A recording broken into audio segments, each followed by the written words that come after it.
ఏనే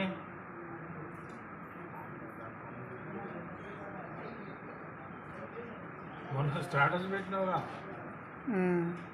లోపలికి వచ్చింది. హాయ్ హాయ్ చెప్పు. మంచి ఆకలి మీద ఉంది ఇప్పుడు అది. అసలు కాలు మీద కాలేసి కూర్చొని నిద్రపోయింది సార్ మొన్న. ఒక్కన్ను కనిపించలేదు.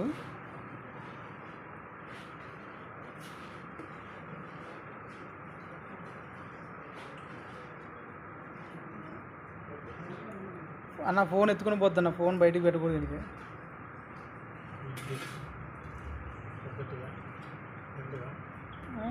పొద్దుటి ఇడ్లీ తింటుందా? ఏమో మరి. ఉమా అంటే ఇడ్లీ తినమ్మా. ఉమా అంటే అంత పెద్ద మంచి గట్టిగా ఆకలి మీద ఉందన్న. చూడు అది లేదు చూడు. నేను తాగ